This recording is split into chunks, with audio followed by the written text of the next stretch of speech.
नमस्कार दोस्तों। आज की इस वीडियो परिचर्चा में मैं आपके साथ एक बहुत ही महत्वपूर्ण विषय पर बात करने जा रहा हूं और वो विषय है वुमेनोस्फियर। क्या महिलाएं नारीवाद से थक चुकी हैं?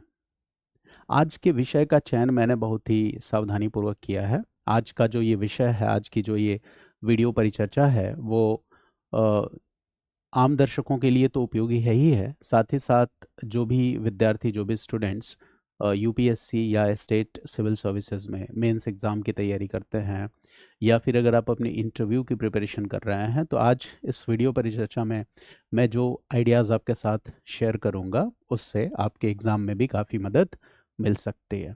और आज की वीडियो परिचर्चा के जो आइडियाज़ हैं, इनको आप अपने एस्से राइटिंग में भी इस्तेमाल कर सकते हैं। तो आइए फिर इस वीडियो परिचर्चा की शुरुआत करते हैं। देखिए, आज का जो दौर है 21st सेंचुरी, आज 21st सेंचुरी में महिलाओं ने लगभग वो सब कुछ हासिल किया जो आज से 50 साल पहले, 100 साल पहले महिलाएं सपने में सोचा करती थी। यानी चाहे वो शिक्षा हो, चाहे वो स्वतंत्रता हो, चाहे वो लीडरशिप हो, नेतृत्व कौशल हो, है ना? हर चीज़ कहीं ना कहीं महिलाओं ने, मतलब आज महिलाओं की जो उपलब्धियां हैं, आज से पिछले एक दो सदी का अगर हम इतिहास देख लें कि नारी स्वतंत्रता पे कितने प्रतिबंध थे, और उन प्रतिबंधों के बीच जो नारी है कैसे घुटती थी, कैसे समाज में अन्याय का शिकार थी, तो तुलनात्मक रूप से हम पाएंगे कि आज महिलाएं काफ़ी बेहतर स्थिति में हैं।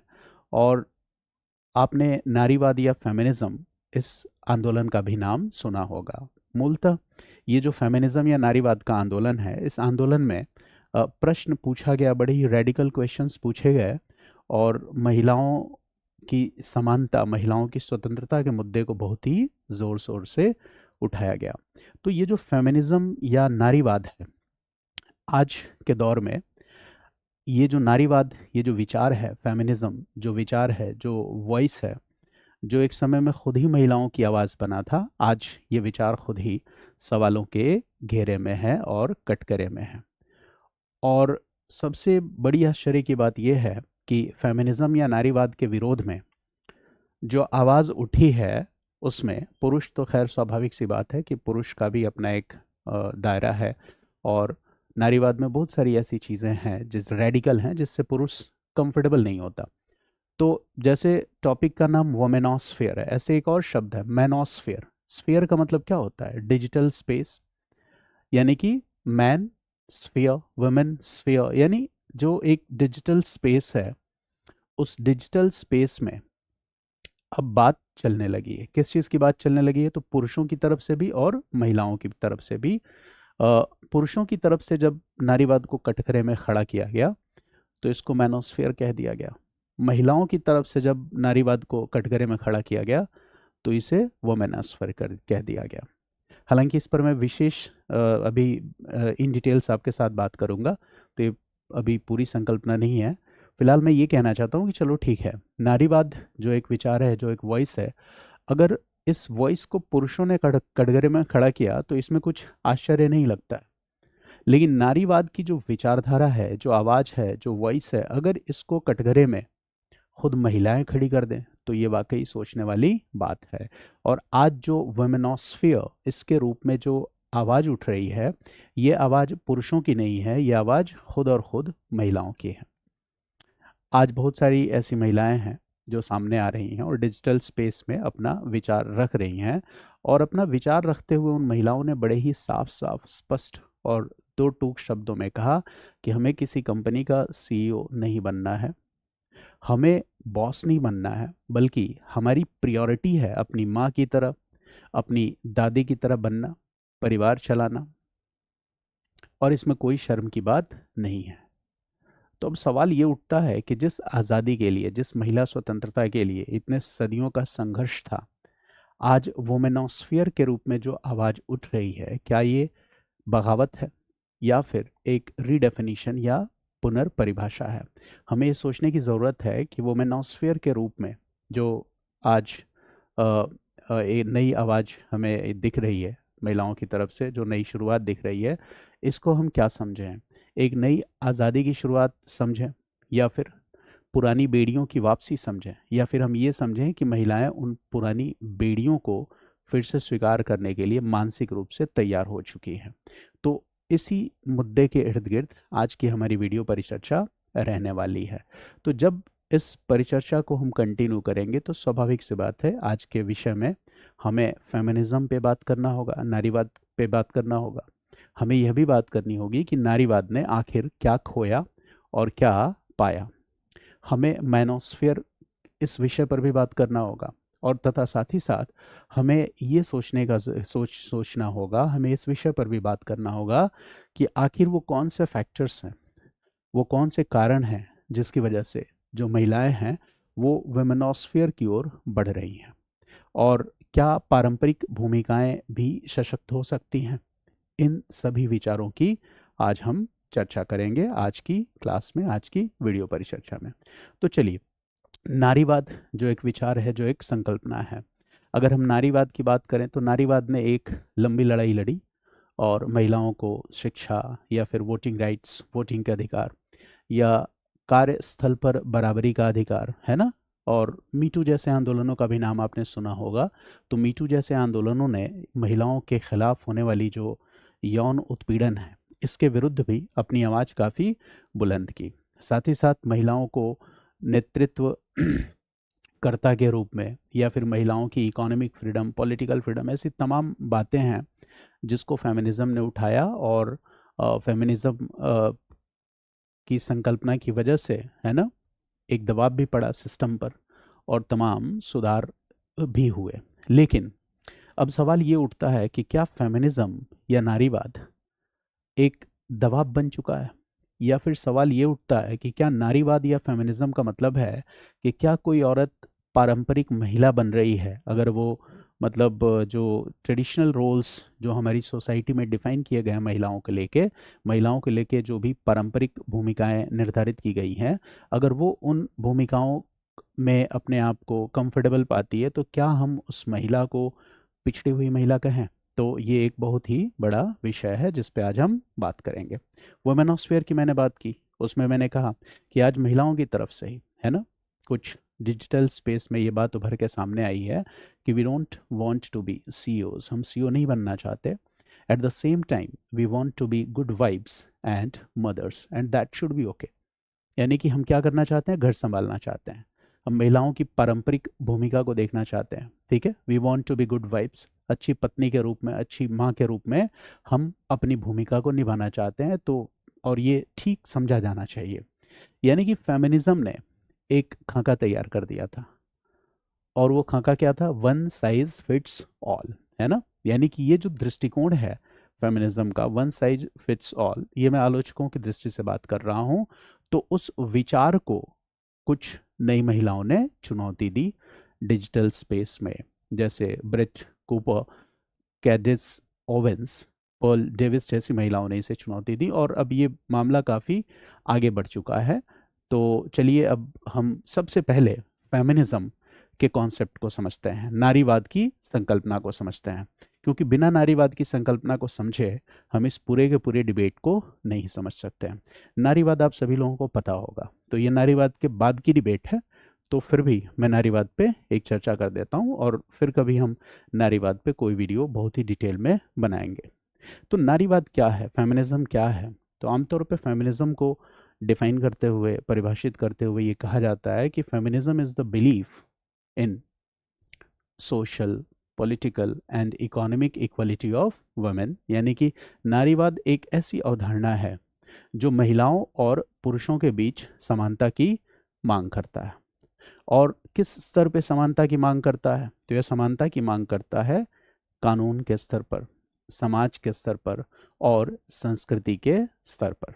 यानी कि नारीवाद क्या है, एक तरह की सोच है जो ये मानती है कि महिला और पुरुष दोनों को एक बराबर अवसर मिलना चाहिए, महिला और पुरुष दोनों को एक बराबर अधिकार मिलने चाहिए, और महिला और पुरुष दोनों को एक बराबर सम्मान मिलना चाहिए। मैंने लिखा भी है कि नारीवाद का अर्थ है यह सुनिश्चित करना कि महिलाओं को घर, समाज, कार्यस्थल और कानून में पुरुषों के समान अधिकार मिले, सम्मान और अवसर प्राप्त हो, साथ ही उनके भिन्न और विशिष्ट भेदभावपूर्ण अनुभवों को भी मान्यता दी जाए, वो अपनी आवाज़ रख सकें, इसके लिए उपयुक्त माहौल भी उन्हें प्रदान किया जाए। तो ये नारीवाद की एक छोटी सी डेफिनेशन है। अब सवाल ये उठता है कि नारीवाद एक आंदोलन के रूप में इसकी शुरुआत कब हुई? तो नारीवाद के शुरुआत की अगर हम बात करें तो 19th 20th सेंचुरी, 19वीं 20वीं सदी की जो शुरुआती दौर है, शुरुआती दशक है, वहाँ पर नारीवाद एक संकल्पना के रूप में अस्तित्व में आया। और नारीवाद जो है ये विचार 19वीं 20वीं सदी से लेकर अभी तक क्या है, कंटिन्यू है, निरंतर है। तो स्कॉलर्स ने ये डेवलपमेंट को समझने के लिए नारीवाद को अलग अलग चरणों में बांट दिया है।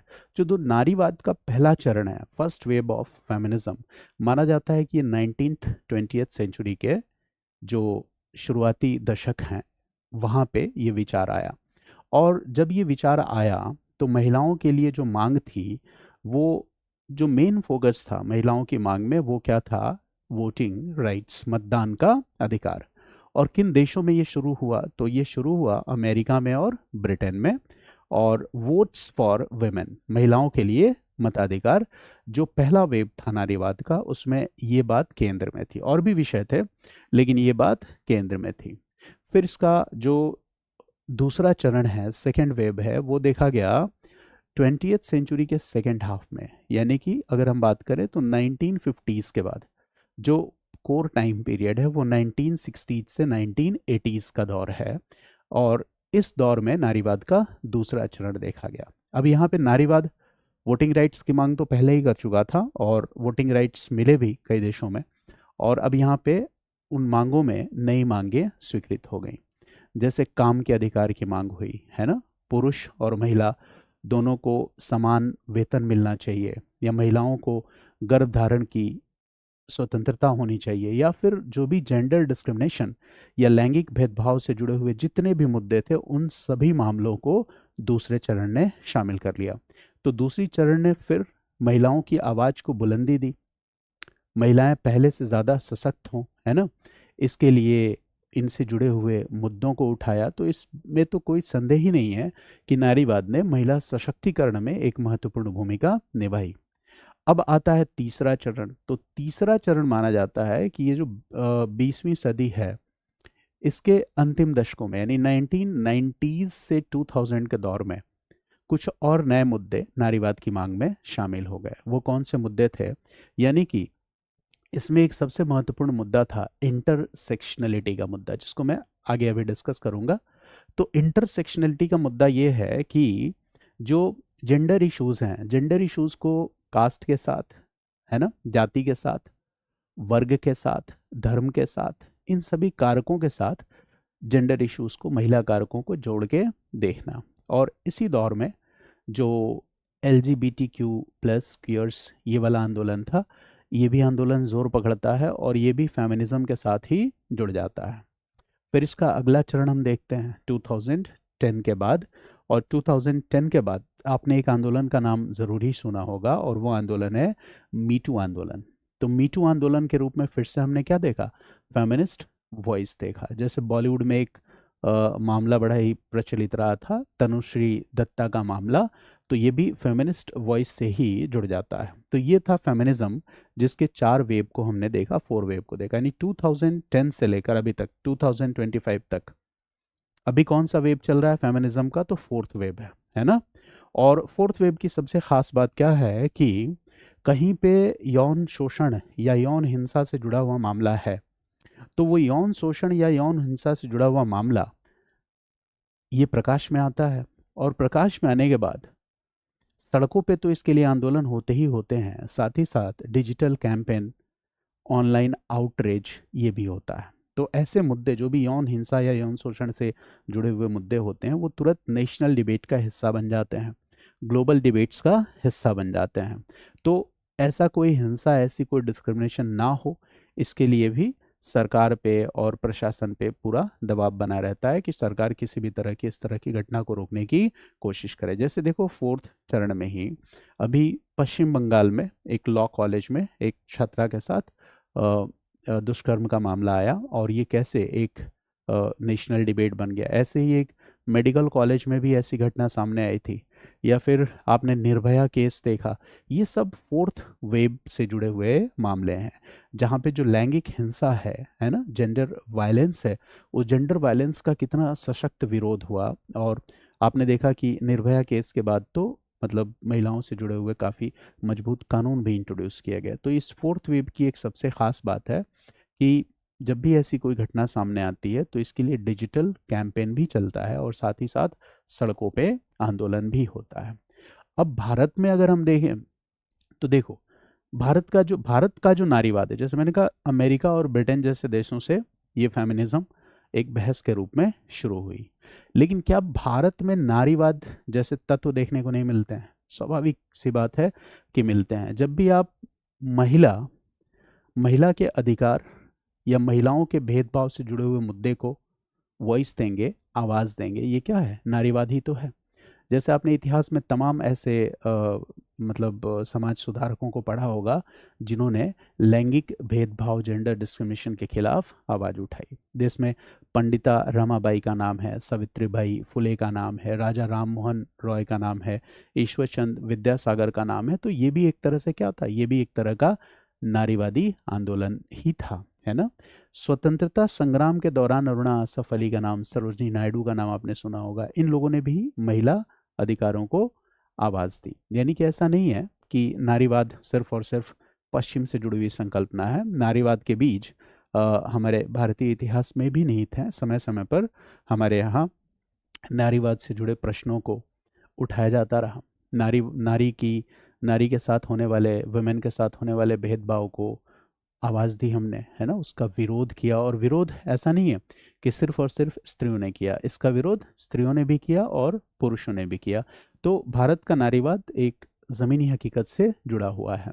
तो मुझे लगता है कि नारीवाद के बारे में एक सामान्य परिचय तो आप समझ गए होंगे, लेकिन कुछ और बातें मैं नारीवाद से आपसे करूंगा ताकि आप वुमेनोस्फीयर को ज़्यादा बेहतर ढंग से समझ पाएं। जैसे नारीवाद एक बहस के रूप में जब स्टार्ट हुआ, तो नारीवाद ने जब एक बहस के रूप में 1960s से 80s में जब ये डिबेट्स शुरू होते हैं, तो इसने तमाम ऐसे नए प्रश्न हमारे सामने रखे जिसने हमें सोचने पर विवश कर दिया। इसीलिए मैं नारीवाद को एक आंदोलन के साथ साथ एक वॉइस के रूप में भी स्वीकार करता हूँ। तो कौन से नए प्रश्न नारीवाद ने हमारे सामने रखे? तो नारीवाद ने सबसे पहले तो एक प्रश्न ये रखा हमारे सामने कि जो जेंडर है, जो लिंग है, जैसे स्त्रीलिंग या पुल्लिंग, मेल या फीमेल, मैन या वुमेन, इसकी बात हम कर रहे हैं, क्या सिर्फ एक जैविक पहचान है या फिर सामाजिक निर्माण है? यानी क्या सिर्फ एक बायोलॉजिकल आइडेंटिटी है या फिर ये सोशल कंस्ट्रक्ट है? ये एक बड़ा ही महत्वपूर्ण क्वेश्चन था जिसने हमें सोचने के लिए विवश किया कि मेल और फीमेल, क्या ये सिर्फ और सिर्फ एक बायोलॉजिकल आइडेंटिटी है या फिर एक सोशल कंस्ट्रक्ट है? यानी कि महिला और पुरुष दोनों के बीच अंतर क्या है? कुछ बायोलॉजिकल डिफरेंसेस हैं, कुछ जैविक अंतर है। महिलाएं प्रजनन कर सकती हैं, माँ बन सकती हैं, लेकिन पुरुष माँ नहीं बन सकता। तो ये जो भेद है, ये भेद किसने किया है? प्रकृति ने किया है। महिला और पुरुष की शारीरिक जो क्षमताएं हैं, इनमें प्रकृति ने भेद कर दिया कि महिला माँ बन सकती है लेकिन पुरुष माँ नहीं बन सकता। लेकिन सवाल ये आता है कि भेद तो प्रकृति ने किया, लेकिन भेद भाव किसने किया? भेद प्रकृति ने किया, लेकिन भेद का जो भाव है वो क्या है? एक सोशल कंस्ट्रक्ट है। और वो भेद का भाव क्या है? जैसे किसने ये तय किया कि महिलाएं घर में किचन का काम करेंगी? किसने ये तय किया कि पुरुष घर के बाहर का काम धंधा संभालेगा, दफ्तर में काम करेगा, ऑफिस में काम करेगा, पुरुष बिजनेस हैंडल करेगा? ये किसने तय किया? ये तो इसी समाज ने तय किया ना। किसने ये तय किया कि छोटा बच्चा अगर वो बॉय है, मेल चाइल्ड है, तो वो गन से खेलेगा, है ना, कार से खेलेगा, और बेटी आपकी गुड़िया से खेलेगी, डॉल से खेलेगी। बेटी को आप किचन के इक्विपमेंट्स ला के दोगे, मतलब जो खिलौने के रूप में होते हैं, और आपकी बेटी उससे खेलेगी। ये किसने तय किया? ये हमारी सोसाइटी ने तय किया, है ना। तो भेद और भेदभाव दोनों में क्या है? अंतर है। तो भेदभाव जो है ना, जो महिलाओं के खिलाफ है, वो एक तरह से सोशल कंस्ट्रक्ट है। और इसमें एक नाम बड़ा ही महत्वपूर्ण है, जो नाम है सिमोन द बोवर का। और उन्होंने क्या कहा, एक बड़ा ही फेमस उनका कोट है, स्टेटमेंट है, और वो ये है कि औरत पैदा नहीं होती है, औरत बना दी जाती है। यानी कि औरत को सोशल कंस्ट्रक्ट औरत बना देता है। अब ये जो लाइन जो मैंने बताई कि औरत या नारी पैदा नहीं होती, वो बना दी जाती है, इसका मतलब वो क्या बताने की कोशिश कर रही हैं सिमोन द बोवर? वो ये बताने की कोशिश कर रही हैं कि जो जेंडर है ये एक तरह का सोशल कंस्ट्रक्ट है। तो इसने एक बहुत बड़े डिबेट को जन्म की दिया फेमिनिज्म ने। आप लोग अपने आंसर्स में इस बात को कोट भी करते होंगे। दूसरा प्रश्न जो फेमिनिज्म ने, नारीवाद ने उठाया, वो ये है कि जब हम स्त्री और पुरुष के समानता की बात करते हैं, तो क्या समानता का मतलब एक जैसा बन जाना है?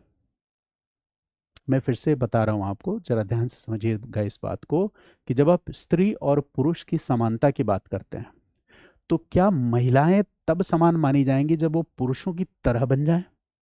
क्या ये समानता है कि महिला पुरुष की तरह बन जाए? क्या ये समानता है? नहीं।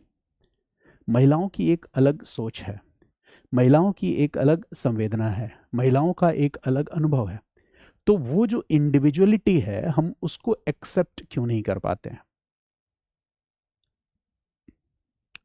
उस महिला को हम एम्पावर्ड क्यों समझते हैं जो पुरुषों की तरह बने? जैसे आपने देखा होगा जन सामान्य में, एक सिंपल सी बात बता रहा हूँ, जैसे बुलेट एक बाइक है, आमतौर पे कौन चलाता है? आमतौर पे इसको मेल चलाते हैं। स्कूटी, स्कूटी को किसके लिए आपने डिफाइन कर दिया? लड़कियों के लिए। लेकिन अगर कोई लड़की बुलेट चलाते हुए दिख गई, तो एक जो सामान्य मन है, सामान्य विचार, वो क्या सोचता है? देखो लड़की बुलेट चला रही है, यानी ये ज़्यादा सशक्त होगी। यानी कि लड़की अगर बुलेट चलाने लगी, लड़की अगर बुलेट चलाने लगी, या लड़की वो सब काम करने लगी जो पुरुष करते हैं, है ना? लड़की की जो सोच, संवेदना और अनुभव, वो पुरुषों के सोच, संवेदना और अनुभव के साथ मिल जाता है, तब आप हाँ, स्त्री पुरुष समानता, ये महिला काफ़ी सशक्त है। तो ये भी एक सवाल उन्होंने उठाया, ठीक है, कि क्या समानता का मतलब एक जैसा बन जाना है? और ये वाकई काफ़ी गंभीर प्रश्न है। तीसरा जो गंभीर प्रश्न नारीवाद ने उठाया, वो ये था कि आप अपने घर में देखिए, आसपास देखिए, आपने आपको ऐसे बहुत सारे उदाहरण मिल जाएंगे जहाँ पर घर की महिलाएं घर का काम संभालती हैं। माँ बनने के बाद वो बच्चों की परवरिश भी करती हैं। तो क्या वो काम कर रही हैं? हाँ, वो काम कर रही हैं। अगर मैं गृहिणी की बात कर रहा हूँ, हाउसवाइफ की बात कर रहा हूँ, पुरुष ऑफिस जा रहा है, वहाँ से काम कर रहा है, ऑफिस में काम करके वो सैलरी पा रहा है, वेतन पा रहा है। महिला क्या कर रही है? घर से बाहर नहीं जा रही है, घर के दायरे में रहते हुए घर का सारा काम संभालती है, साफ सफाई, किचन का काम। अगर वो माँ है तो बच्चों को ही देखभाल का काम, उनकी परवरिश का काम।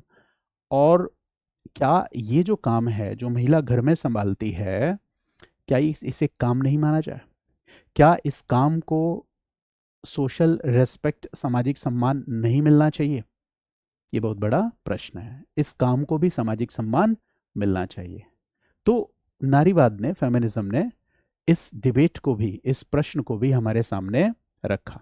दूसरी चीज जो मैंने बहुत पहले एक शब्द यूज किया था लेक्चर की शुरुआत में ही, इंटरसेक्शनलिटी का विचार। तो ये इंटरसेक्शनलिटी का विचार क्या है? अभी मैं सामान्य तौर पे इन सभी चीज़ों की चर्चा कर रहा हूँ, किसी अलग वीडियो में मैं फेमिनिज्म भी आपके साथ डिस्कस करूंगा। तो इंटरसेक्शनलिटी का विचार क्या है? जैसे देखिए, उदाहरण से आप समझिए इस चीज़ को, कि जैसे एक महिला है और पुरुष है, तो महिला को इस समाज में लैंगिक भेदभाव का, जेंडर डिस्क्रिमिनेशन का शिकार होना पड़ता है।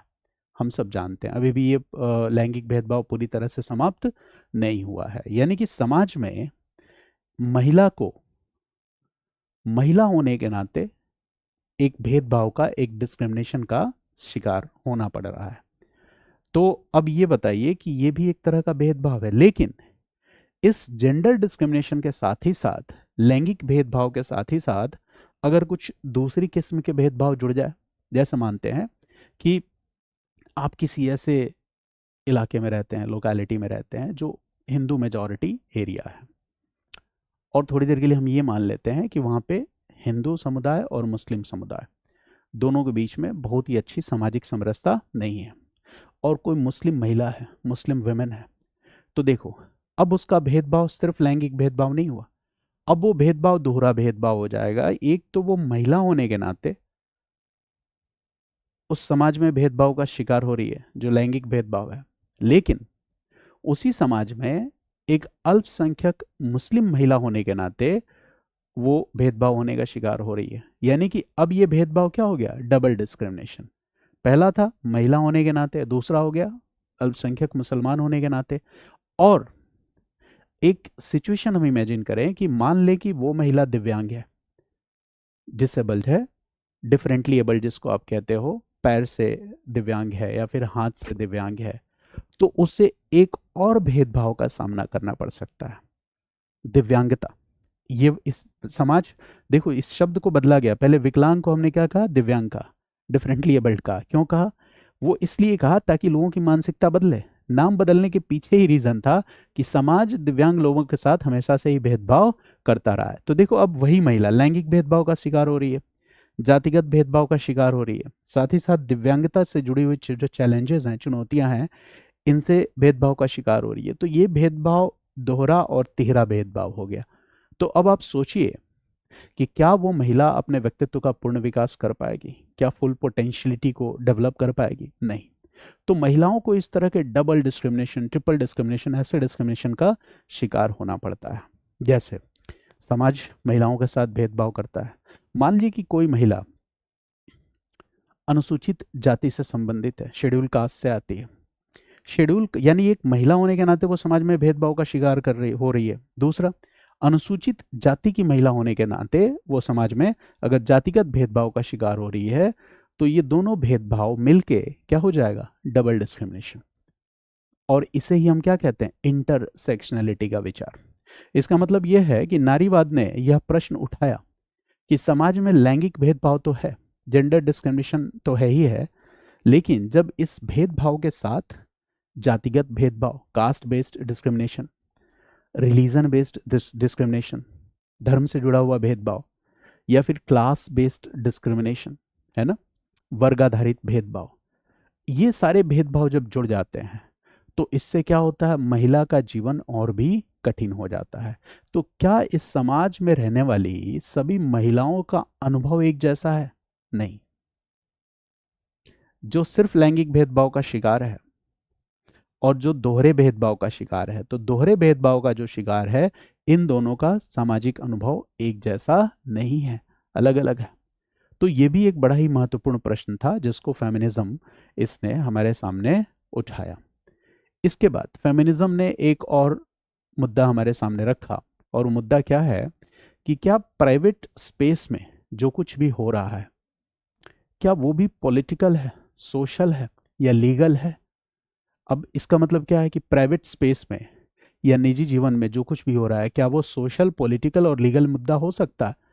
फेमिनिज्म ने कहा हाँ, वो हो सकता है। जैसे अगर किसी महिला के साथ घर के अंदर अत्याचार हो रहा है, जिसको आप घरेलू हिंसा कहते हो, डोमेस्टिक वायलेंस कहते हो, तो देखो वो घर के दायरे में होने वाला हिंसा है, यानी कि वो निजी स्पेस में, प्राइवेट स्पेस में होने वाला हिंसा है।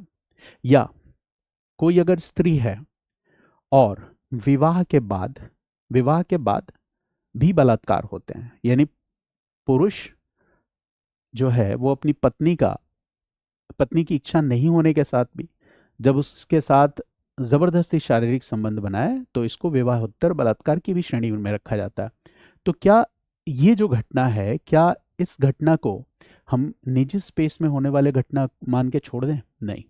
यानी घरेलू हिंसा अगर हो रहा है या फिर घर के अंदर किसी भी तरह की का वैवाहिक बलात्कार हो रहा है, या फिर महिलाओं का जो प्रजनन अधिकार है कहीं किसी कारण से वो सफर हो रहा है, तो घर के अंदर जो भी इस तरह का भेदभाव और अत्याचार हो रहा है, ये सब कुछ सिर्फ घरेलू मामला नहीं है, ये सामाजिक मामला भी है, ये राजनीतिक मामला भी है, और ये कानूनी मामला भी है, लीगल मामला भी है।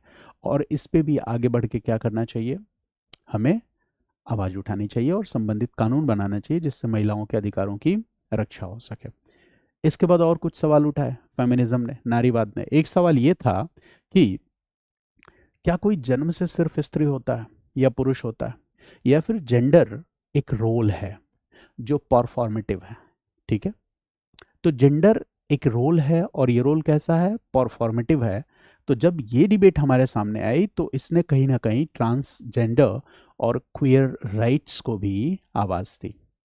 साथ ही साथ एक जो सबसे बड़ा मुद्दा है वो ये है, नारीवाद ने, फेमिनिज्म ने ये आवाज़ उठाई कि आमतौर पे ये देखा जाता है कि पुरुष जो हैं अपनी सेक्सुअल डिज़ायर्स को बहुत आसानी से अभिव्यक्त कर लेते हैं, एक्सप्रेस कर लेते हैं, लेकिन क्या महिलाएं भी उतनी ही आज़ादी के साथ, उतनी ही स्वतंत्रता के साथ, उतनी ही फ्रीडम के साथ अपने सेक्सुअल डिज़ायर्स को एक्सप्रेस कर सकती हैं?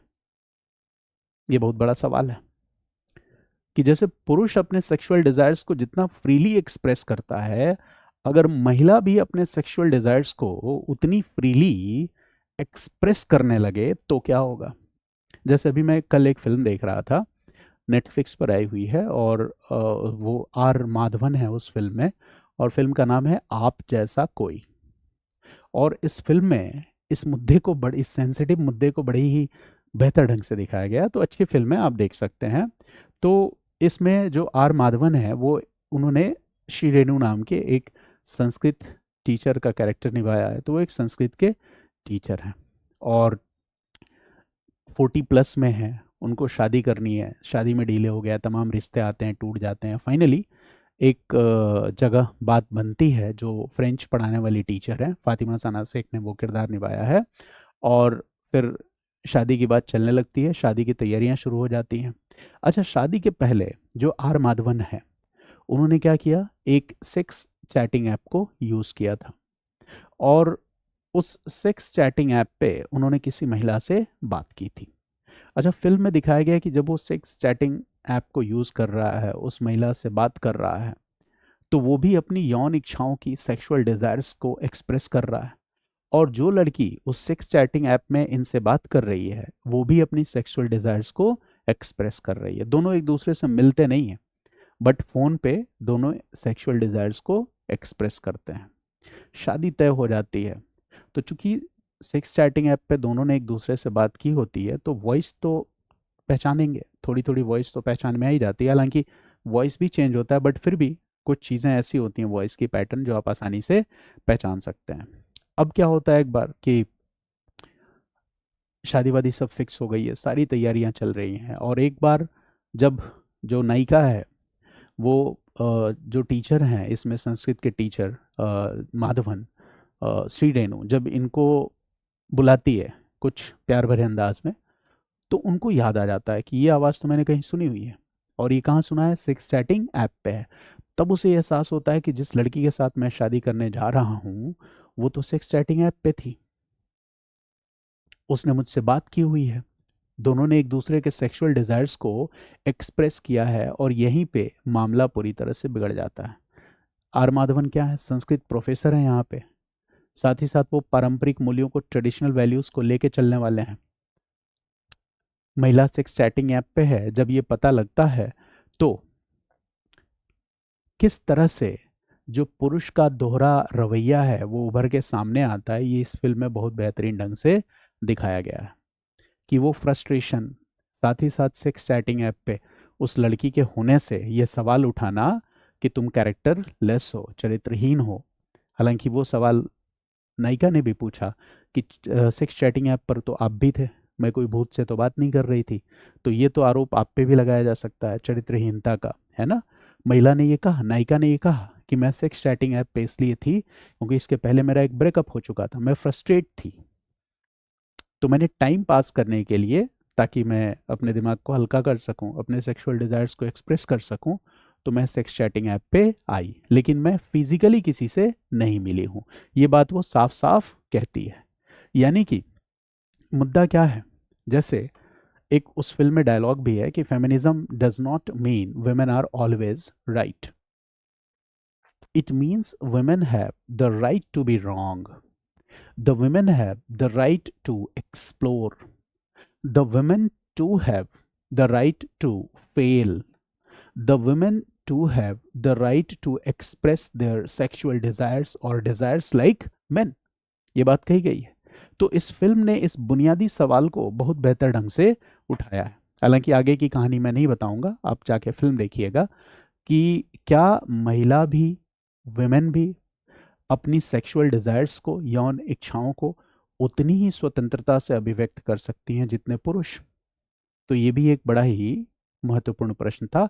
तो नारीवाद ने ऐसे तमाम सवाल हमारे सामने रखे।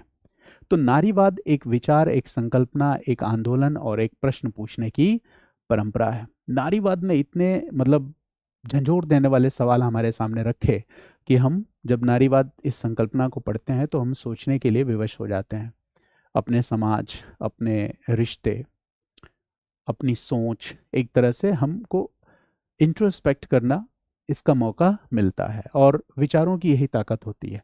हम जाने अनजाने में बहुत सारी चीज़ें सोच रहे होते हैं, कर रहे होते हैं, हमें पता नहीं होता है कि ये पैट्रियार्कल है या फिर क्या है, बट हम एक ट्रेडिशन को फॉलो करते हैं। तो इस तरह के सवाल कहीं ना कहीं उस बुनियादी बहस में हमें सोचने के लिए विवश करते हैं। और ये अच्छा भी है। जब हम इस तरह से सोचने के लिए विवश होते हैं तो कई बार ऐसा होता है कि हमारे विचार भी धीरे धीरे इस संबंध में कुछ परिवर्तित होते हैं। तो मुझे लगा कि आपने अब फेमिनिज्म, नारीवाद के डिबेट को बेहतर ढंग से समझ लिया। जो मुख्य मुद्दा है जो आज हमें डिस्कस करना है वो है वोमेनोस्फेयर का। बट वोमेनोस्फेयर को समझने से पहले मैनोस्फेयर को समझना ज़रूरी है। तो आइए मैनोस्फेयर पे भी हम चर्चा करेंगे। जैसे आपने ये बात बहुत ही प्रचलित है और सुनी भी होगी कि फेमिनिज्म ने महिलाओं को ताकत दी लेकिन पुरुषों को कमज़ोर बना दिया। ये एसेंस है, ये सार है इस विचार का जिसको हम मैनोस्फेयर के नाम से जानते हैं। यानी कि आज इस डिजिटल वर्ल्ड में, फिर से शब्द का मतलब क्या है, मैनोस्फेयर, यानी मैन प्लस स्फीयर। स्फीयर का मतलब हम किसकी बात कर रहे हैं, डिजिटल स्पेस की बात कर रहे हैं। यानी कि एक डिजिटल कम्युनिटी, एक डिजिटल स्पेस जिसमें पुरुष क्या कर रहे हैं, पुरुषों के जो मुद्दे हैं, पुरुषों से जुड़ी हुई जो पीड़ाएं हैं, या पुरुष इस समाज में कैसे शोषित हो जा रहा है। कई बार जैसे तो इस पे चर्चा करते हैं। जैसे अभी हाल में आपने एक केस बड़ा ही फेमस था इंदौर में, एक बच्ची थी जिसका नाम था सोनम रघुवंशी। उसने अपने पति राजा रघुवंशी की हत्या, मेघालय हनीमून ट्रिप पे वो लोग गए और वहाँ पे क्या किया, उसने अपने पति की हत्या कर दी। ऐसे ही मेरठ का एक मामला सामने आया था, मुस्कान मर्डर केस।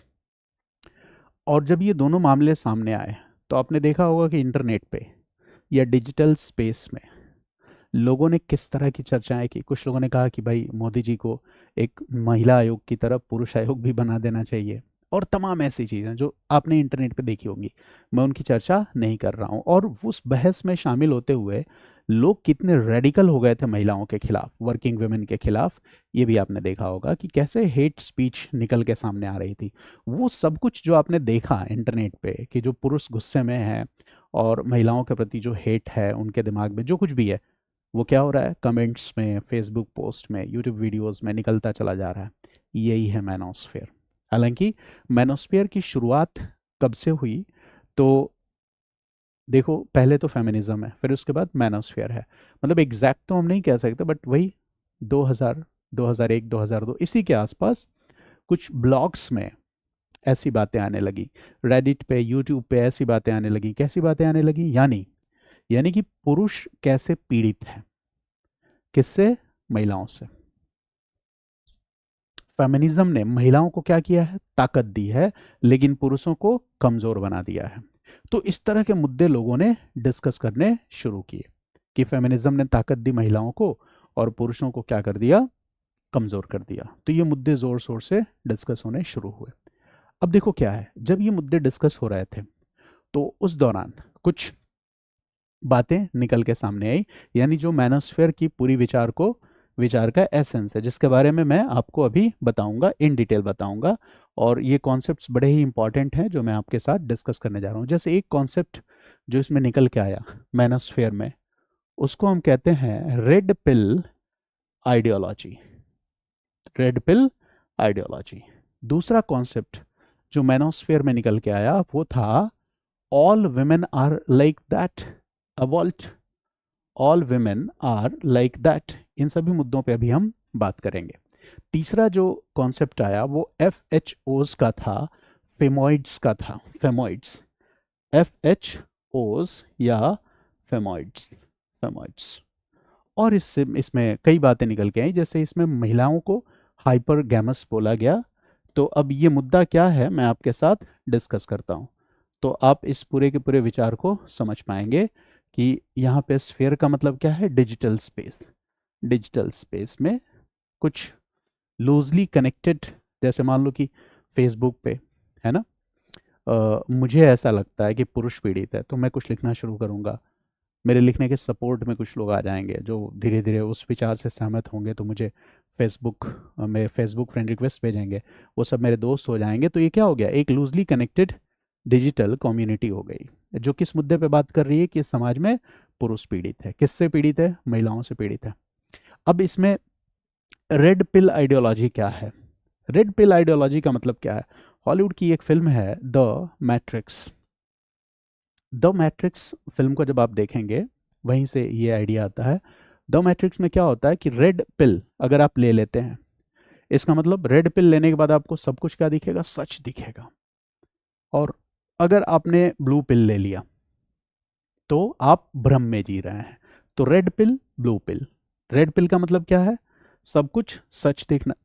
ब्लू पिल का मतलब क्या है, भ्रम में जीना। अब ये कैसे जुड़ जाता है विचार मैनोस्फीयर से, तो समझो। जैसे आमतौर पे, अब ये विचार क्या कहेगा, मैनोस्फीयर क्या कहेगा कि आमतौर पे ये देखा जाता है इस समाज में कि समाज की जो सहानुभूति है, समाज की जो प्राथमिकता है वो महिला है। इसका मतलब क्या है कि जैसे महिला कोई बात कहती है किसी से, तो ये समाज उस बात को तुरंत सच मान लेता है। जैसे बेंगलुरु में एक आईटी इंजीनियर था जिसने सुसाइड किया, तमाम ऐसे केस आए। दिल्ली में भी कोई आईटी इंजीनियर था, उसने सुसाइड किया। ऐसे आपने बहुत सारे केसेस देखे होंगे जिसमें कुछ पुरुषों ने क्या किया, सुसाइड किया। और वो बाकायदे सुसाइड लेटर भी लिख के गए, और उस सुसाइड लेटर में इन्होंने लिखा कि मैं अपनी बीवी से परेशान हूँ, मेरी बीवी मुझे टॉर्चर कर रही है, परेशान कर रही है, एक्सप्लॉइट कर रही है, और जब ये बात मैं किसी और से शेयर करता हूं तो बात मेरी यकीन नहीं करता, या पुलिस प्रशासन भी मेरी बात नहीं सुनती। किसकी बात सुनती, मेरी वाइफ की बात सुनती है। जुडिशरी में भी जब हम जाके अपना पक्ष रखते हैं तो वहां भी मेरी पत्नी के ही पक्ष को वरीयता दी जाती है। अच्छा, ये जो विचार है, यानी वो आदमी क्या कहना चाह रहा है, वो ये कह रहा है, वो ये कहना चाह रहा है कि दुनिया महिलाओं की बात पे अधिक आसानी से भरोसा कर लेती है, उनकी बात को ही सच समझ लेती है। यानी कि जो लोग, और उस आरोप से, आरोप की बिना जांच पड़ताल के अगर आप उस आरोप की सत्यता को स्वीकार नहीं करते हैं तो इसका मतलब है, ठीक है, कि सॉरी, आरोप लगाया और आपने एज इट इज उसको एक्सेप्ट कर लिया तो आप ब्लू पिल्ड हैं। और अगर आपने आरोप लगाया और आपने क्या किया, आरोप की जांच पड़ताल की, और फिर उसके बाद आपने कहा कि मैं विश्वास करूंगा, सहजता से, स्वाभाविक रूप से मैं महिलाओं की कही गई बात पे विश्वास नहीं करूंगा, क्योंकि पुरुष गलत होते हैं तो महिलाएं भी गलत हो सकती हैं। तो अगर आप कुछ इस तरह का विचार रखते हैं तो इनको ये कहा गया कि ये लोग क्या है ना, ये रेड पिल्ड पीपल हैं। यानी कि रेड पिल लेने का मतलब क्या है, सच देखना। ब्लू पिल्ड लेने का मतलब क्या है, भ्रम में जीना। तो इस तरह से रेड पिल और ब्लू पिल्ड, इस तरह के डिबेट चलें तो जिसको हम red peeled audio, red peeled का मतलब सच देखना, सच को प्रियोरिटी देना। तो इस आइडियोलॉजी को हम क्या कहते हैं, रेड पिल्ड आइडियोलॉजी। जैसे क्राइम पेट्रोल पे मैं कुछ दिनों पहले एक खबर देख रहा था जिसमें जयपुर की कोई युवती थी, उसने 3 युवकों को रेप के झूठे मामले में फंसाया, और उसके लिए बहुत उसने खतरनाक कहानी गढ़ी थी ताकि वो जो रेप की घटना निर्भया केस जैसी दिखे। लेकिन बाद में जब इन्वेस्टिगेशन हुआ, जांच पड़ताल हुआ, तो खुद पुलिस भी जान के हैरान रह गई कि इन 3 युवकों पे उस युवती ने झूठा आरोप लगाया था। और उस केस में महिला क्या है, झूठा आरोप लगाया, केस की सच्चाई सामने आई, और फिर भी महिला अभी आज़ादी के साथ अपना जीवन जी रही है। तो अब रेड पिल आइडियोलॉजी क्या कहेगी, रेड पिल आइडियोलॉजी ये कहेगी कि ये समाज कैसा हो चुका है, ब्लू पिल्ड हो चुका है। किसी ने किसी पुरुष पे आरोप लगाया, किसी भी तरह का आरोप, और उस आरोप को सुनते ही सहजता से आपने क्या किया, एक्सेप्ट कर लिया। यानी आप झूठ में जी रहे हैं, आप ब्लू पिल्ड हैं। तो रेड पिल और ब्लू पिल, तो रेड पिल आइडियोलॉजी का मतलब क्या होगा? रेड पिल का सीधा सा मतलब है कि सच देखना, घटना के पीछे की सच्चाई क्या है। अच्छा, ये विचार किससे जुड़ जाता है? मैनोस्फेयर। जब हम कहते हैं रेड पिल्ड होना या घटना के पीछे की सच्चाई को देखना, यानी कि पुरुष पीड़ित है, इस पक्ष पे भी गौर करना। तो मैनोस्फेयर का ये एक सबसे बड़ा डिबेट है। दूसरा जो डिबेट है वो AWALT का है, जिसको हम एवॉल्ट कहते हैं। एवॉल्ट का सीधा सा मतलब क्या है? All women are like that. Like what? Like that.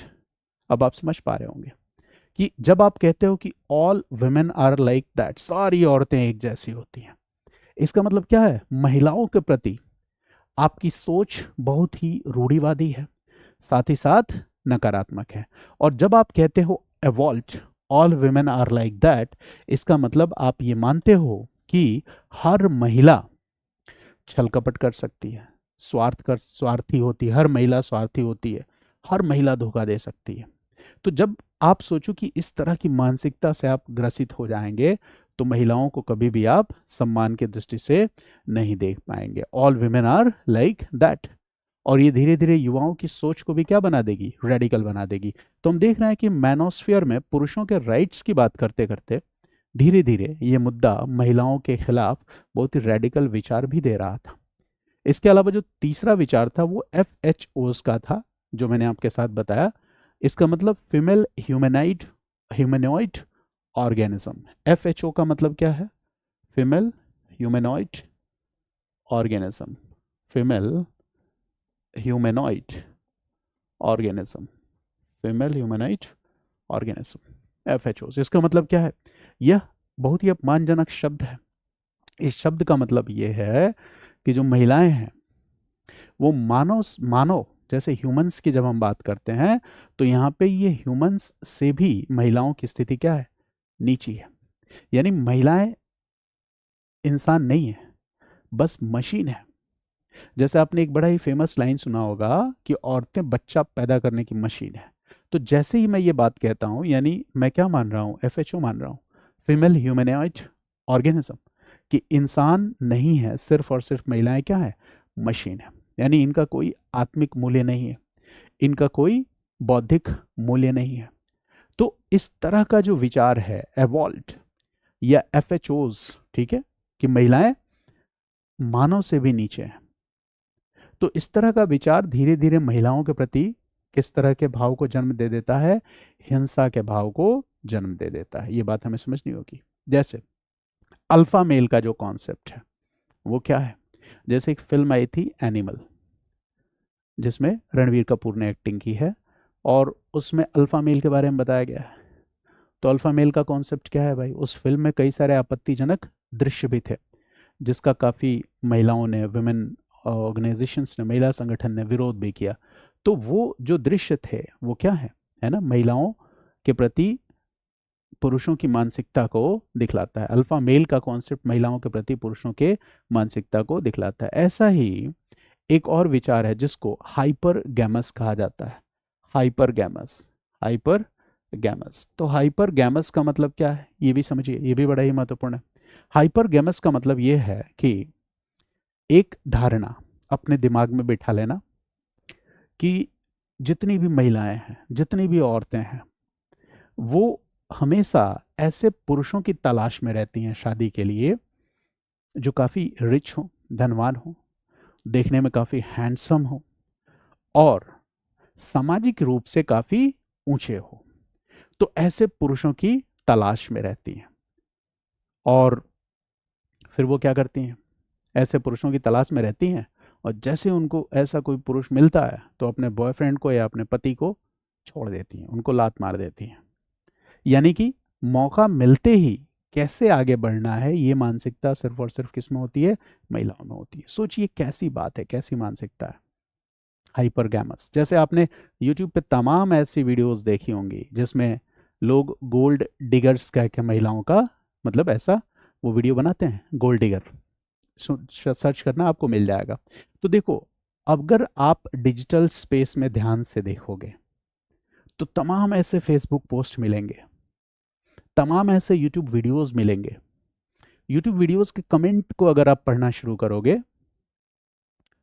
Facebook post के नीचे के कमेंट को पढ़ना शुरू करोगे, या फिर जो सोनम रघुवंशी या इसका मुस्कान वाला केस जो है, इसमें जो भी न्यूज़ चैनल्स ने वीडियोस डाले, अगर उन वीडियोस के कमेंट में जाके पढ़ना शुरू करोगे तो आपको पता चलेगा कि भैया ये सिर्फ अमेरिका और ब्रिटेन में लोग इस पे नहीं बात कर रहे हैं, हमारे हिंदुस्तान में भी यही माहौल चल रहा है, मैनोस्फेयर। समझ के? तो मुझे लग रहा है कि महिलाएं स्वार्थी होती हैं, इस तरह का विचार, इस तरह की धारणा बिठा लेना कि पुरुष फेमिनिज्म ने क्या किया, महिलाओं को काफ़ी मजबूती प्रदान की, लेकिन इस पूरी की पूरी प्रक्रिया में पुरुष का शोषण हुआ और धीरे धीरे पुरुषों का पक्ष रखते रखते ये सारे विचार कब बहुत ही ज़्यादा उग्र बन जाते हैं और महिला विरोधी मानसिकता में बदल जाते हैं, ये हमें पता नहीं चलता। और हमारे आसपास हो सकता है कि जाने अनजाने में हम लोगों ने भी कभी ऐसा पोस्ट लिखा हो और कभी ऐसी बात की हो डिजिटल स्पेस में। तो यही क्या है, मैनोस्फेयर। अब हम आते हैं अपने विषय पे, जिसको हम क्या कहते हैं, वोमेनोस्फेयर। और वोमेनोस्फेयर का मतलब क्या है, ये हम जानने की कोशिश करेंगे। वोमेनोस्फेयर का मतलब क्या है कि एस्फेयर का मतलब मैं पहले ही बता चुका हूं। एस्फेयर का मतलब क्या है, digital space, online world, digital space, एक वैचारिक संसार, जिसमें ये कुछ वुमेन इन्फ्लुएंसर्स ने यूट्यूब के माध्यम से या ब्लॉग के माध्यम से अपने विचारों को लिखना शुरू किया। और इन्होंने जिन विचारों को लिखना शुरू किया, वुमेन इन्फ्लुएंसर्स ने, कुछ वुमेन इन्फ्लुएंसर्स ने अपने ब्लॉग्स में या फिर यूट्यूब चैनल्स के थ्रू, कहाँ पर, डिजिटल स्पेस में। ये यूट्यूब और ब्लॉग्स क्या हैं, ये डिजिटल स्पेस ही तो हैं। इन्होंने अपने आइडियाज़, अपने विचारों को सामने रखना शुरू किया। और ये विचार कैसे थे, तो ये विचार अब एंटी फेमिनिस्ट विचार थे। ये भी एक बड़ी ही अजीब बात है। और ये विचार कौन रख रहा है, वुमेन, यानी महिलाएं ही खुद सामने आकर डिजिटल स्पेस में एंटी फेमिनिस्ट विचार रखना शुरू की।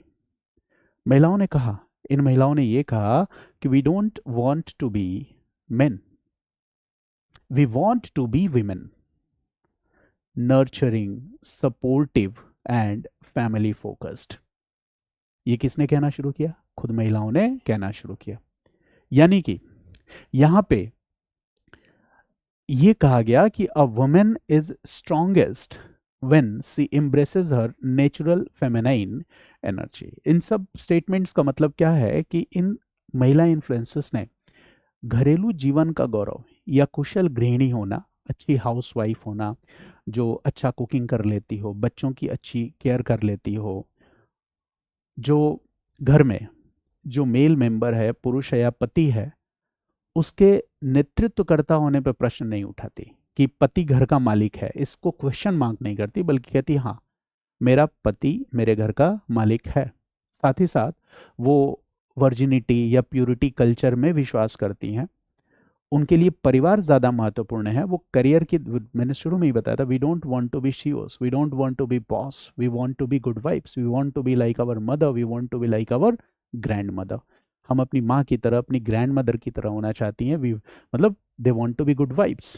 ओके, तो यहाँ पे क्या है कि अच्छी माँ होना, मदरहुड को ही सुपर पावर माना गया। यानी कि जो वुमेनोस्फियर जो है, देखो मैनोस्फियर पहले आया था 2001-2 के आसपास, और वुमेनोस्फियर का डिबेट एग्जैक्ट कब आया ये कहना थोड़ा मुश्किल है, लेकिन शायद 2022 से 24 के बीच का वो दौर था जब ये मुद्दा महिलाओं की तरफ से उभरा और ऑनलाइन डिस्कोर्स में देखा गया, ब्लॉग्स के थ्रू, यूट्यूब के थ्रू।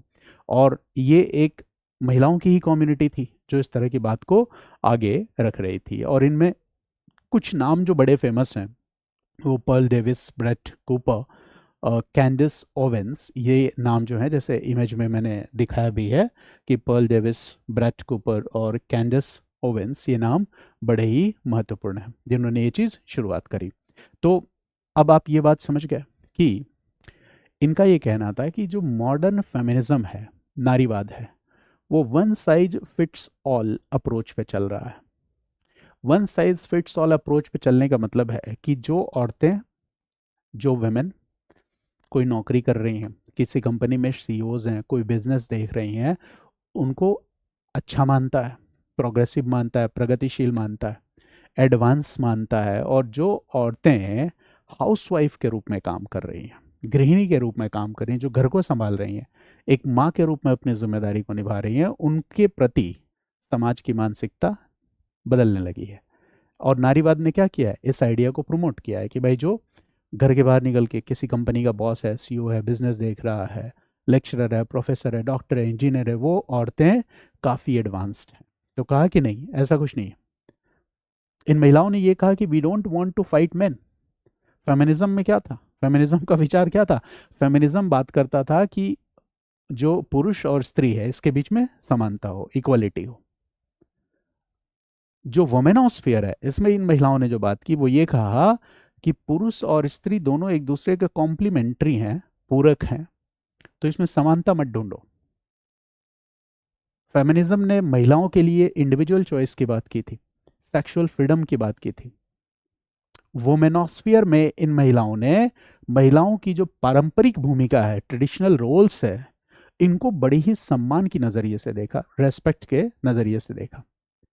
जो परिवार का दृष्टिकोण था, परिवार को लेके फेमिनिज्म या नारीवाद का जो दृष्टिकोण था वो ये था कि जो औरत घर की बाउंड्री को, घर की दहलीज को पार करके बाहर बिजनेस करे, बाहर कोई कंपनी चलाए, आईएएस हो, आईपीएस हो, घर से बाहर जब वो निकलेगी तो वो मॉडर्न वेमेन है। इन महिलाओं ने कहा वुमेनोस्फेयर में कि जो घर को मजबूत बनाए, those who build homes are progressive, वो प्रोग्रेसिव है। फेमिनिज्म में क्या था, पुरुषों को हमेशा एक दुश्मन की तरह देखा गया। ठीक है, आप तमाम ऐसे डिबेट्स देखेंगे जिसमें पुरुषों को हमेशा, पुरुषों के साथ हमेशा compete करने का भाव है, हमेशा उनके साथ compete करना, उनके साथ प्रतिस्पर्धा करने का भाव है। जबकि वुमेनोस्फीयर में पुरुषों के साथ सहयोग करने का भाव है, पुरुषों को परिवार के नेतृत्वकर्ता के रूप में, हेड ऑफ द फैमिली के रूप में एक्सेप्ट करने का भाव है। फेमिनिज्म कैरियर और इंडिपेंडेंट वुमेन को प्रोग्रेसिव वुमेन मानता है, जबकि इन महिलाओं ने जो आंदोलन शुरू किया जिसको हम वुमेनोस्फीयर कह रहे हैं, इन्होंने कहा कि जिन महिलाओं में संयम है, जो महिलाएं मदरहुड को प्रायोरिटी देती हैं, माँ बनने को, या फिर बच्चों के देखभाल और परवरिश को प्रायोरिटी देती हैं, फैमिली कल्चर वैल्यूज़, जो महिलाओं का ट्रेडिशनल रोल्स है इसको प्रायोरिटी देती हैं, तो वो एडवांस और प्रोग्रेसिव वुमेन है। वुमेनोस्फीयर ने ये कहा कि इसमें कोई डाउट नहीं है कि फेमिनिज्म के आने के बाद वुमेन एम्पावरमेंट हुआ, नो डाउट हुआ, लेकिन इस वुमेन एम्पावरमेंट के नाम पर महिलाओं को पता ही नहीं चला कि जैसे कि वो, जैसे बहुत सारी महिलाओं को लगता है मैं फेमिनिस्ट हूँ, लेकिन वुमेनोस्फीयर ने कहा कि लगता है कि आप फेमिनिस्ट हैं लेकिन आप फेमिनिस्ट नहीं हैं, आप फेमिनिस्ट बनने का अभिनय कर रही हैं, एक्टिंग कर रही हैं, ढोंग कर रही हैं। फेमिनिस्ट बनने के नाम पर आपने अपने जीवन में सिर्फ और सिर्फ अकेलापन चुना है। फेमिनिस्ट बनने के नाम पर आपने अपने जीवन में सिर्फ और सिर्फ निराशा को चुना है, डिसअपॉइंटमेंट को चुना है, फ्रस्ट्रेशन को चुना है। फेमिनिस्ट बनने के नाम पे आपने जो अपना मानसिक अवसाद है, डिप्रेशन है, इसको ढकने की कोशिश की है शराब से, ड्रग्स से। आप फेमिनिस्ट नहीं हैं। इस तरह की बात कही किसने? वुमेनोस्फीयर ने। तो ठीक है, हर विचार का अपना एक महत्व होता है। फेमिनिज्म ने क्या किया था? फेमिनिज्म ने जो जो हाउस वाइफ्स हैं, गृहिणी हैं, मदरहुड को जो ज़्यादा रिस्पेक्ट करती हैं, जो महिलाएं ट्रेडिशनल रोल्स में, पारंपरिक भूमिकाओं में हैं, उन सभी महिलाओं को सेकेंडरी मान लिया था। और इससे क्या था कि समाज में जो महिलाएं हैं उनके ऊपर एक प्रेशर आया, मानसिक दबाव आया कि हमें भी दूसरी महिलाओं की तरह इस करियर की दौड़ में शामिल होना है, अपना नाम बनाना है, अपनी आइडेंटिटी बनानी है। और इस दौड़ में वो निकल पड़ी। और जब वो इस दौड़ में निकल पड़ी तो उन्हें सिर्फ और सिर्फ क्या मिला? निराशा। और जो फैमिली कल्चर है, जो आजकल इतने ज़्यादा डाइवोर्स हो रहे हैं, तलाक हो रहे हैं, इसके पीछे भी कारण यही है। तो सवाल ये है, महिलाओं को ये पूछना चाहिए खुद से कि क्या मैं फेमिनिस्ट हूँ या मैं सिर्फ और सिर्फ फेमिनिस्ट बनने का ढोंग कर रही हूँ। अब ये तो ग्लोबल कॉन्टेक्स्ट हो गया। जैसा मैंने कहा कि 2022 से 24 के बीच में ये आंदोलन आया, कुछ महिलाओं ने शुरू किया। और आप देखेंगे कि आप ध्यान से जब आप इस चीज़ को पाएंगे, जैसे इंडिया के कॉन्टेक्स्ट में हम देखते हैं कि क्या इंडिया के कॉन्टेक्स्ट में ये जो वोमेनोस्फियर जैसी चीज़ें हैं, क्या ये मतलब फिट बैठता है? तो देखो, भारत में भी ये बहस आज बहुत ही ज़ोर शोर से चल रही है। हर अगर आप सोशल मीडिया यूज़ करते हैं तो ऐसी बहस आपको दिख जाएगी। बस आप इस कॉन्सेप्ट को नहीं जानते हो, वुमेनोस्फियर या मैनोस्फियर या फेमिनिज्म, लेकिन आप ध्यान से देखेंगे तो ऐसी बहसें आपको मिलेंगी। कई बार हम जाने अनजाने में कुछ बोल रहे होते हैं और वो इस संकल्पना से जुड़ा होता है, लेकिन हमें संकल्पना की जानकारी नहीं होती। तो थोड़ा पढ़ाई का यही फ़ायदा होता है कि हम उन कॉन्सेप्ट्स को समझने लगते हैं। जैसे भारतीय समाज में आप क्या देख रहे हैं कि धीरे धीरे एक मानसिकता, एक मेंटालिटी बनती जा रही है जो बहुत ही बोल्ड लेडी है। बोल्ड लेडी कहने का मतलब मेरा यहाँ ये है कि जो करियर ओरिएंटेड औरतें हैं, महिलाएं हैं, उनको आदर्श नारी माना जाने लगा है। भारतीय समाज में देखिए कैसे चीज़ें सोसाइटी में, बोलता हूँ बार बार कि समाज क्या होता है, डायनेमिक होता है, गत्यात्मक होता है। भारतीय समाज में आज जो महिलाएं अपने बच्चों का ठीक ढंग से देखभाल कर रही हैं, परवरिश कर रही हैं, घर बार संभाल रही हैं, उन्हें अब क्या माने जाने लगा है? वीक माने जाने लगा है। जैसे शादी विवाह में आप देखेंगे कि जब आजकल लोग शादी विवाह के लिए लड़कियां तलाश रहे हैं तो उनकी पहली प्रायोरिटी हो गई है वर्किंग वुमेन, कि लड़की को किसी जॉब में होना चाहिए तो ज़्यादा अच्छा है। टीचर हो, लेक्चरर हो, प्रोफेसर हो, इंजीनियर हो, डॉक्टर हो तो ज़्यादा अच्छा है। यानी कि धीरे धीरे हमारी मानसिकता क्या हो रही है? बदल रही है। लेकिन हमारी मानसिकता बदल रही है, लेकिन ध्यान से अगर आप देखेंगे तो इस बदलती हुई मानसिकता ने महिलाओं को एक दबाव में डाल दिया है कि उनको अपना करियर बिल्डअप करना ही है। बहुत सारी ऐसी महिलाएं हैं, अगर वो खुद से सवाल पूछेंगी तो उनका आंसर ये होगा कि नहीं, हम तो घर संभालना चाहते हैं, हम ट्रेडिशनल रोल्स में फिट हैं। बट फिर भी एक सोशल प्रेशर की वजह से समाज में अपनी आइडेंटिटी बनाने के लिए उन्हें इस भाग दौड़ में शामिल हो जाना पड़ा है। और ये जो विचार है, यही क्या है? वुमेनोस्फेयर। तो एक तरह से देखें तो वुमेनोस्फेयर का विचार तो हाँ, हमारे भारतीय समाज में भी धीरे धीरे इस तरह का मुद्दा उठता है। लेकिन भारतीय समाज में भी समय समय पर लोग आवाज़ उठाते रहते हैं इसी विचार को लेकर, वुमेनोस्फेयर को लेकर, जिसमें कि वो बार बार इस चीज़ को मतलब ग्लोरीफाई करने की कोशिश करते हैं कि महिलाएं अपने ट्रेडिशनल रोल्स में ही रहें तो वो ज़्यादा अच्छा होता है, वो महिलाएं ज़्यादा बेहतर होती हैं। जैसे भारतीय समाज में बहुत सारी ऐसी महिलाएं हैं जो इस डिबेट को समय समय पे उठाती रहती हैं। तो हम उन्हीं की बात कर रहे हैं, उन्हीं डिबेट्स की बात कर रहे हैं। जैसे यहाँ तस्वीरों में मैंने कुछ एक पर्सनालिटीज़ का जिक्र किया है, वो सिर्फ और सिर्फ एग्जाम्पल के लिए, उदाहरण के लिए, ताकि इस कॉन्सेप्ट को आप समझ सकें। जैसे पहली तस्वीर जो है वो साध्वी रितंभरा की है, और आप इनके स्पीचेस को, यूट्यूब वीडियोस को देखिए या कहीं इन्होंने कुछ कहा तो उसको आप ध्यान से पढ़िए। ये क्या कहती है? ये कहती हैं कि भारत की जो स्त्री है वो राष्ट्र माता है, वो संस्कार वाहक है, संस्कार का ध्वज लेके चलने वाली है। यानी स्त्री का धर्म किस चीज में है? मर्यादा, संयम और सेवा भाव। यानी कि स्त्री को किस बात पे सबसे ज्यादा जोर देना चाहिए? अपने कर्तव्य पर।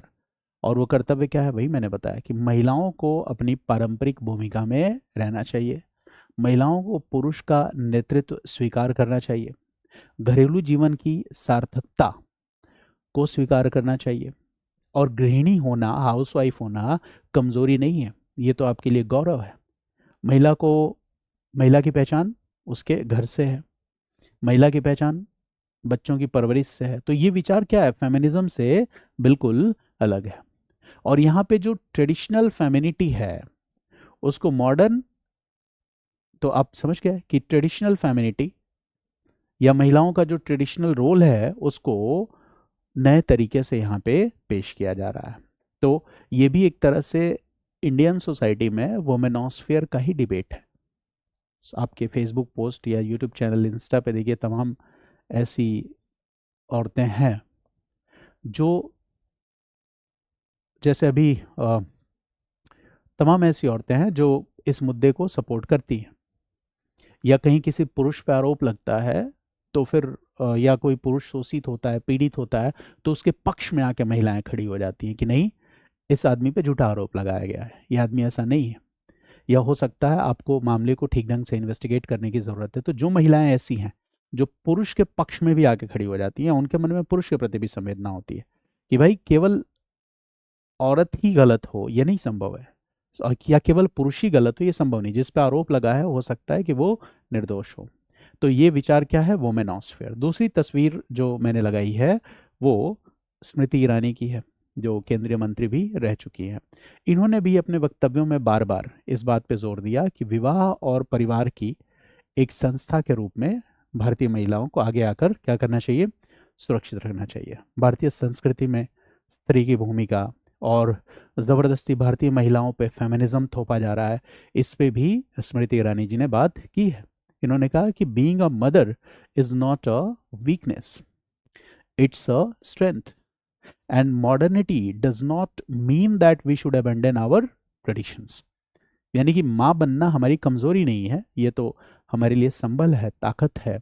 और आधुनिकता का मतलब ये बिल्कुल नहीं है कि हम अपने जो अपनी परंपराएं हैं, ट्रेडिशंस हैं, इनको पूरी तरह से क्या करें, छोड़ दें। यानी ये भी पारंपरिक स्त्रीत्व की रक्षा की बात कर रही हैं, मातृत्व को, मदरहुड को एम्पावरमेंट के रूप में देख रही है। तो ये भी क्या हो गया, इंडियन कॉन्टेक्स्ट में वुमेनॉस्फेयर का डिबेट।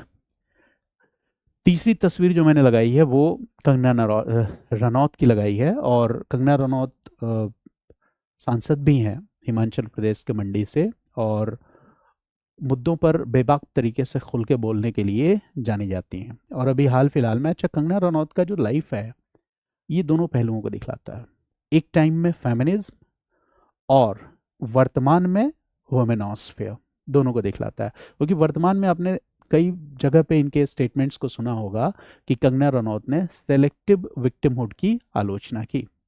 कंगना रनौत ने विवाह राष्ट्रवाद के पक्ष में इन्होंने बोला, विवाह और स्त्री मर्यादा के पक्ष में बोला। साथ ही साथ ये भी कहा कि स्त्री को शक्ति के रूप में देखना चाहिए, न कि पुरुष विरोध के रूप में। इसका मतलब ये है कि feminism is not about hating men, it is about embracing femininity. तो ये भी एक तरह का कैसा विचार हो गया, वुमेनॉस्फेयर ही हो गया। तो जो पश्चिम का जो नारीवाद है, फेमिनिज्म है, उसकी आलोचना भी की गई, क्योंकि पश्चिम का नारीवाद जिस तरह से, फेमिनिज्म जिस तरह के विचारों को आगे बढ़ा रहा था, उससे कहीं ना कहीं हमारे समाज की जो पारंपरिक व्यवस्था है उसके सामने चुनौतियां तो उभर ही रही थी, इसमें कोई संदेह नहीं है। तो अब ये जो पूरा का पूरा डिबेट है, हो सकता है कि आप भी किसी कॉन्टेक्स्ट में, अगर आप वुमेन हैं तो आप वुमेनॉस्फेयर, आपको पता नहीं हो ये संकल्पना, लेकिन आप इस तरह की बातें करती हो, या फिर आप फेमिनिस्ट हो, बहुत ही रेडिकल हो अपने विचारों में, कुछ भी हो सकता है, संभावना है। तो भारत में जो वुमेनॉस्फेयर है इसका नेचर थोड़ा वैसा नहीं है जैसा वेस्ट में है, और अभी भी इंडिया में जो कल्चरल रूट्स हैं वो ज़्यादा पावरफुल हैं। और वुमेनॉस्फियर में भारत के महिलाओं की आवाज़ बस इतनी है कि हम सम्मान की बात करते हैं, अस्तित्व की बात करते हैं, और हमें फेमिनिज्म हमारे ऊपर ज़बरदस्ती नहीं थोपा जाना चाहिए। इसीलिए मैंने आज की वीडियो का जो टाइटल दिया था वो दिया था वुमेनॉस्फियर, क्या महिलाएं नारीवाद से थक चुकी हैं। यानी आपको क्या चाहिए, नारीवाद चाहिए या नारित्व चाहिए? तो वुमेनॉस्फियर क्या कहेगा कि हमें नारीवाद नहीं चाहिए, हमें नारित्व चाहिए। और नारित्व जो है, वुमेनहुड जो है, ये कोई बैकवर्ड सोच नहीं है। अब ये तीन विचार आज हमने देखे, जिसमें वुमेनॉस्फेयर को समझने के लिए हमने फेमिनिज्म को भी देखा, मैनोस्फेयर को भी देखा और वुमेनॉस्फेयर को भी देखा। अब सवाल ये है कि इन तीनों विचारों में से कौन सा विचार सबसे बेहतर है? तो देखो, ये तीनों ही विचार जो जेंडर बेस्ड डिस्पैरिटीज हैं, लैंगिक आधार पर होने वाली असमानताएं और भेदभाव है, इनको लेके अपनी बात कहते हैं। लेकिन अगर हम ध्यान से देखें तो हम ये पाएंगे, अच्छा देखो ये बड़ा मुश्किल है ये कहना कि तीनों में से कौन सा विचार सबसे बेहतर है। हालांकि मैं ये कहूँगा कि लास्ट में एक संतुलित होना चाहिए, वो क्या संतुलित विचार है मैं बताऊंगा। जैसे पहला जो विचार था फेमिनिज्म, जिसकी बात हमने की, तो फेमिनिज्म के साथ चैलेंज ये है कि फेमिनिज्म कब बहुत ही ज़्यादा रेडिकल हो जाए और धीरे धीरे फेमिनिज्म की बात करते करते महिलाओं के मन में पुरुषों के प्रति घृणा या पुरुषों को लेकर उपेक्षा का भाव पैदा हो जाए, ये कह नहीं सकते। ये फेमिनिज्म में महिलाएं पुरुषों के साथ क्या करने लगती है, compete करने लगती हैं। वो पुरुषों को कॉम्प्लीमेंट्री के रूप में ना, पूरक के रूप में ना देखते हुए धीरे धीरे पुरुषों को एक, जैसे होता है ना विलन लाइक छवि, धीरे धीरे वो बनने लगती है। यानी कि फेमिनिज्म के साथ ये खतरा है कि जैसे जैसे वो रेडिकल होता चला जाएगा तो पुरुषों की छवि विलेन की बनती चली जाएगी। और आप बताओ कि स्त्री और पुरुष एक ही रथ के दो पहिए हैं। अगर कोई एक पहिया ये समझ ले कि मैं ही रथ हूं, तो रथ कैसे चलेगा? या फिर रथ का कोई भी एक पहिया रथ से अलग हो जाए तो भी रथ नहीं चलेगा। तो ये एक बड़ी ही सामान्य सी बात है। अच्छा, जो वुमेनोस्फेयर का विचार मैंने आपके साथ, सॉरी, मैनोस्फेयर का जो विचार चर्चा किया, जिसमें पुरुष इस बात को उठाते हैं कि भाई पुरुषों का भी शोषण होता है, और रेड पिल और तमाम ऐसी चीज़ें कि पुरुषों के खिलाफ फॉल्स रेप केस फाइल किए जाते हैं। फेमिनिज्म जो है वो एंटी मेन आइडियोलॉजी है। तो पुरुषों की मतलब पुरुष फॉल्स केसेस लगाए जाते हैं। और जो मैंने एक एग्जांपल दिया आपको कि हंसी मजाक में किसी ने एक पोस्ट शेयर किया कि महिला आयोग की तरह एक पुरुष आयोग भी होना चाहिए। तो ये सब मैनोस्फेयर से जुड़े हुए विचार हैं। लेकिन ये मैनोस्फेयर का विचार कब धीरे धीरे रेडिकल होता चला जाता है? जैसे AWALT, all women are like that. इसका मतलब क्या है? Like what?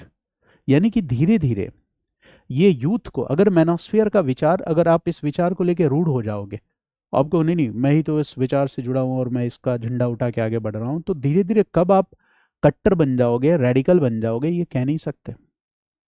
तो ये आप युवाओं को कट्टरता और रेडिकलनेस की ओर लेके जाता है। क्योंकि फिर इस विचार से, तो मैनोस्फियर विचार से जो आदमी इंस्पायर है, मोटिवेटेड है, वो धीरे धीरे अल्फा मेल बनने की सोचेगा। वो ये सोचने लगता है कि जो nice guys does not last longer, जो बच्चे काफ़ी मतलब अच्छे व्यवहार वाले हैं, स्मार्ट हैं, अट्रैक्टिव हैं, तो लड़कियां अक्सर उनको रिजेक्ट कर देती हैं। ये बात आपके भाव में आने लगेगा कि लड़कियां हमेशा पैसे के पीछे भागती हैं। ये बात आपके भाव में आने लगेगा कि लड़कियों को हमेशा चबरी टाइप के लोग पसंद आते हैं। तो देखो धीरे धीरे क्या होगा, ये रेडिकल होता चला जाएगा। और महिलाओं के प्रति आप कब मानसिक रूप से हिंसा करने लगोगे, मानसिक हिंसा भी एक हिंसा का ही प्रकार है, ये पता नहीं चलेगा। तो मैनोस्फियर को भी हम बहुत मतलब एक क्लीन चिट नहीं दे सकते। और वुमेनोस्फियर की भी अपनी खामी है। वुमेनोस्फियर वुमेन को ट्रेडिशनल रोल्स में देखना चाहता है, महिलाओं को सीमित दायरे में परंपरागत रोल में देखना चाहता है। लेकिन जब महिलाओं को हम परंपरागत रोल में, ट्रेडिशनल रोल्स में ही फिट करेंगे, तो धीरे धीरे वो प्रो पुरुष विचार को भी तो प्रमोट करने जैसा हुआ कि पुरुष अगर नेतृत्व करता है तो जो कहे वो हम मान लेंगे। तो धीरे धीरे कब ये चीजें अतिवाद की तरफ बढ़ जाएंगी, कह नहीं सकते। यानी फेमिनिज्म भी अतिवाद की तरफ बढ़ गया, तो फिर रिएक्शन में वो मैनोस्फियर आया, और फिर फेमिनिज्म के रिएक्शन में क्या आया? वुमेनोस्फियर आया। यानी आधार तो फेमिनिज्म ने ही तैयार किया, और इसी आधार को वुमेनोस्फियर ने चैलेंज किया। और मैनोस्फियर क्या है? इन सब के प्रति विरोध है। तो किसी भी एक विचार को पूर्णता के साथ स्वीकार कर लेने में खतरा यह है कि वो कब अतिवाद बन जाए। फेमिनिज्म कब पुरुष विरोध में बदल जाए, हम कह नहीं सकते। मैनोस्फियर कब महिलाओं के प्रति घृणा, हिंसा और नफरत में बदल जाए, हम कह नहीं सकते। वो मैनोस्फियर केवल कब महिलाओं को फिर से वही डोमेस्टिक बाउंड्रीज में, परंपरागत ढांचे में लाके फिट कर दे, हम कह नहीं सकते। यानी अगर वो अतिवाद के रूप में बनने की संभावना है, तो जरूरत किस चीज़ की, हम किस विचार को एक्सेप्ट करें? फेमिनिज्म, वुमेनोस्फेयर, मैनोस्फेयर, हम सारे विचारों को हमें जानना और समझना चाहिए। इससे हम सभी पक्षों का दृष्टिकोण समझ सकते हैं। लेकिन ज़रूरत है बैलेंस्ड ह्यूमनिज्म की, ज़रूरत है उस अंडरस्टैंडिंग की, उस समझ की, जहां हम ये समझ पाए कि स्त्री और पुरुष दोनों की गरिमा, दोनों में चुनाव की स्वतंत्रता, दोनों की आत्मसम्मान, दोनों का सेल्फ रेस्पेक्ट सुरक्षित हो, यही सबसे अच्छा विकल्प है। तो इस बात की समझ हमें ज़रूरी है कि म्यूचुअल डिग्निटी, यानी कि फेमिनिज्म, एंटी फेमिनिज्म, वुमेनोस्फेयर, मैनोस्फेयर, इन सब से अलग हटके हम म्यूचुअल डिग्निटी के आइडिया को लेके अगर आगे बढ़े, तो शायद हम इस विचार को जस्टिफाई कर सकेंगे। अब यूपीएससी का मेंस लिखने वाले विद्यार्थियों के लिए एक खास बात कि आमतौर पे आप महिलाओं से जुड़े हुए जो मुद्दे हैं, जो आप निबंध में लिखते हैं, वहाँ पे आप फेमिनिज्म के डिबेट तक तो आ जाते हैं, तो अब आप जब निबंध लिखिए तो फेमिनिज्म के डिबेट के साथ साथ मैनोस्फेयर के डिबेट और विमेनोस्फेयर के डिबेट को भी उसमें इंक्लूड करिए। तो इससे आपका आंसर दूसरों से अलग होगा और भी बेहतर होगा। तो मुझे उम्मीद है कि आज की ये जो क्लास है इसमें मैंने एक आम जानकारी दी है, ताकि हमारे आसपास जो कुछ भी डिजिटल स्पेस में हो रहा है, महिलाओं के खिलाफ कभी हेट स्पीच आता है, कभी तमाम तरह की चीज़ें आती है, तो हम समझ पाएँ कि जो कुछ भी हो रहा है वो ग्लोबल चेन का ही एक हिस्सा है। और एक और बात मैं बताना भूल गया आपको कि जो वुमेनोस्फियर आंदोलन है और इस आंदोलन को सपोर्ट करने वाली जो महिलाएं हैं, अगर आप ध्यान से पाएंगे तो चाहे वो अमेरिका हो चाहे वो इंडिया हो, वो राइट विंगर्स हैं। खैर, ये अलग मुद्दा है। तो किसी और वीडियो में मैं फेमिनिज्म पे दोबारा बात करूंगा और बहुत ही गहराई से बात करूंगा। आज का टॉपिक तो बहुत ही छोटा था, वुमेनोस्फियर। चूंकि ये कॉन्सेप्ट आप समझ सकें इसलिए मैंने फेमिनिज्म और मैनोस्फेयर का भी डिबेट इसमें इंक्लूड किया। तो फेमिनिज्म पे मैं एक लंबी वीडियो लेके आऊँगा और उम्मीद है कि वो वीडियो कम से कम 4 घंटे की होगी, और समय मिलने पे मैं उसे बनाऊँगा। और उम्मीद है कि आज की इस वीडियो परिचर्चा से आप सभी को कुछ फ़ायदा हुआ हो। मिलते हैं फिर अगली वीडियो परिचर्चा में। Thanks to all of you.